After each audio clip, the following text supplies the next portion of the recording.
So that is hypothesis testing for dealing with two samples using matched pairs. We can also do a confidence interval.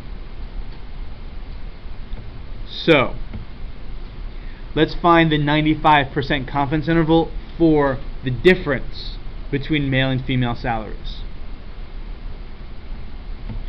So now remember our old formula for confidence.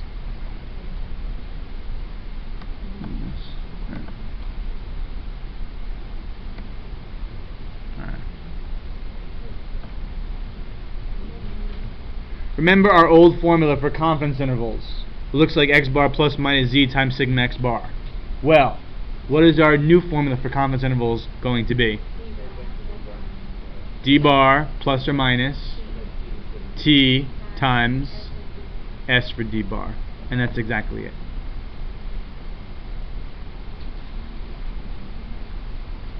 So once we know that, how do we do this problem?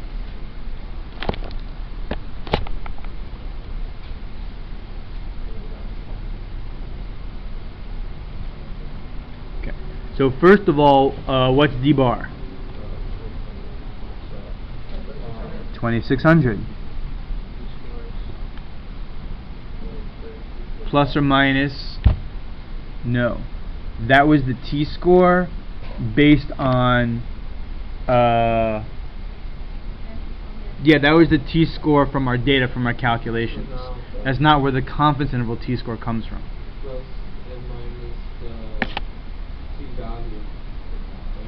Right, which we need to figure out. And what is S for D bar? 1.8. Right. Now we need to find the t-score. How do we find the t-score?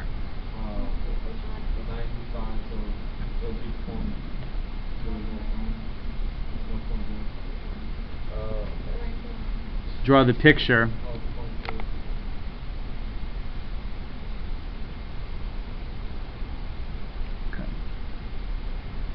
And how do we mark off this picture? Right. And T, 0 in the middle, etc., etc. Okay, so one important thing to understand is the difference between the T, which comes from your data, which is what you find when you're doing a hypothesis test. Have your data value converted to a t-score. Very different from a confidence interval. In a confidence interval, you have a certain probability, and then you convert that to your t, which is your I call it the cutoff t-score. The book calls it the critical value. Okay. So once we have this, what do we do? Right. Each tail is 0.025.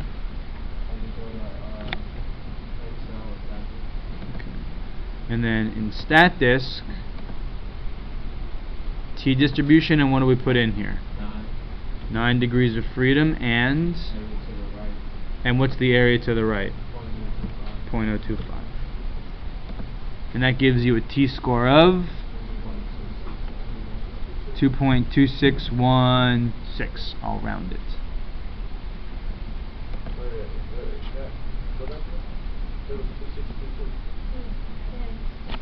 Huh?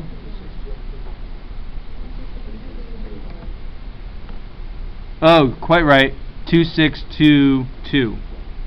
I missed a decimal. How did I do that? All right.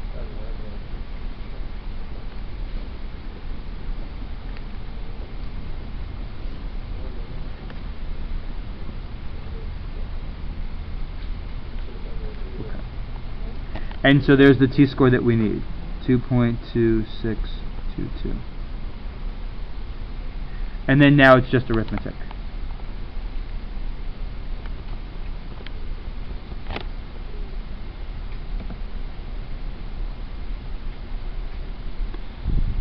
Okay, so now,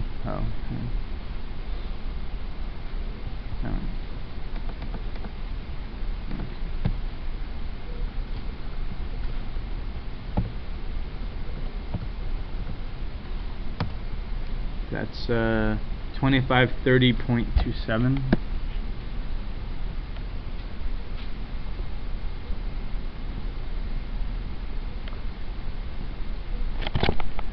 And so that gives, let's check it out.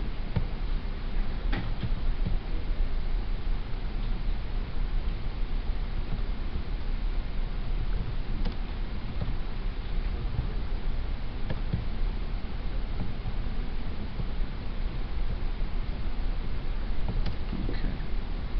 6973 and 5130.27.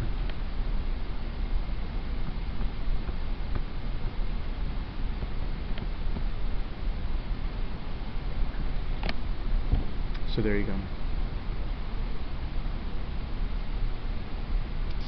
Now I gotta update those numbers slightly. Wait, 59 or 51? Oh, 51, sorry.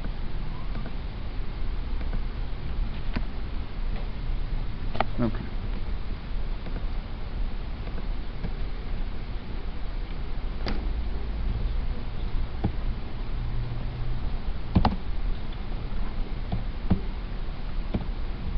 Okay.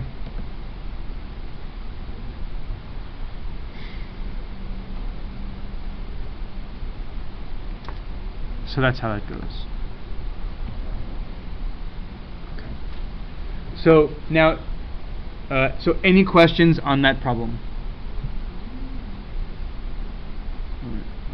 So I want you to notice the sort of what I've got as the continuing theme here. Everything is the same, just a little bit different.